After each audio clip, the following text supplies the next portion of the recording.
প্রিয় অষ্টম শ্রেণীর সকল ছাত্রছাত্রী, আশা করি তোমরা সবাই খুব ভালো আছো। তোমাদের প্রথম পর্যায়ক্রমিক পরীক্ষা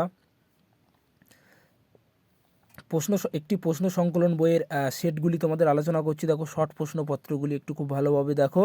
আমার ছাত্রছাত্রীদেরকে এই সমস্ত প্রশ্ন সংকলন বইগুলি পাঠ্য বই শেষ হওয়ার সাথে সাথে এই সমস্ত প্রশ্নপত্রগুলি রিভিশন করায়, যাতে তারা পরীক্ষায় খুব ভালো মার্কস পায়। দেখো তোমাদের সঙ্গে বাংলা বিষয়ের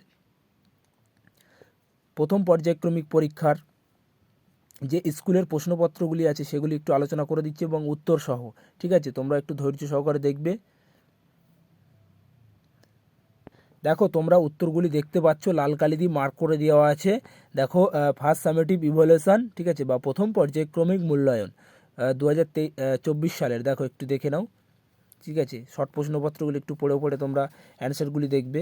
আমি বলছি না, কারণ ভিডিওটি বড় হয়ে যাবে এবং লং ভিডিও হয়ে যেতে পারে, সে কারণের জন্য আমি বলছি না, তোমরা একটু দেখে নাও।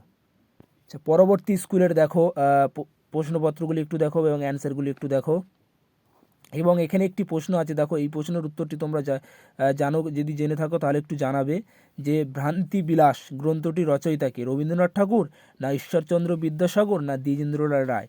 ঠিক আছে, এই তিনটির মধ্যে যেটি সঠিক অ্যান্সার হবে তোমরা একটু কমেন্টের মাধ্যমে জানিও, যদি কেউ জেনে থাকো।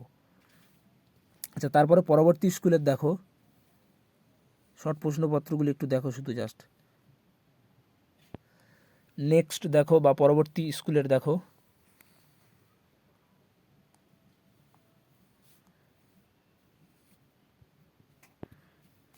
দেখো পরবর্তী স্কুলে ফের একটি পরবর্তী স্কুলের দেখো, দেখতে পাচ্ছ এই যে প্রশ্নগুলি, আর উত্তরগুলি সব লাল কালি দিয়ে মার্ক করে দেওয়া আছে।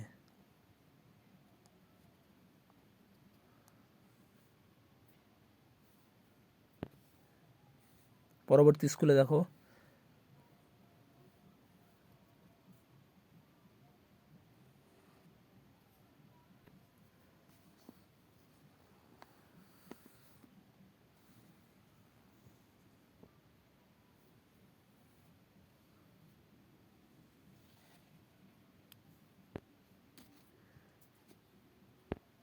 আরেকটি স্কুলের প্রশ্নপত্রগুলি দেখো, একটু শর্ট প্রশ্নপত্রগুলি।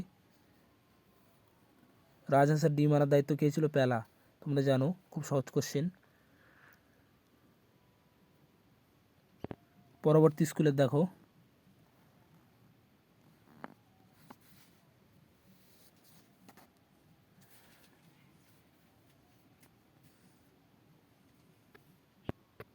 তারপরে পরবর্তী স্কুলে দেখো, এই প্রশ্নটা প্রায় আসে, দেখবে রাখিয়া রাইখা রেখে এক্ষেত্রে ঘটেছে কি? এক্ষেত্রে ঘটেছে অবিশ্রুতি। এই প্রশ্নটা খুবই গুরুত্বপূর্ণ, প্রায় আসে, খুব ভালোভাবে একটু দেখে রাখবে শর্ট প্রশ্নটি। তারপরে দেখো লাস্ট স্কুল।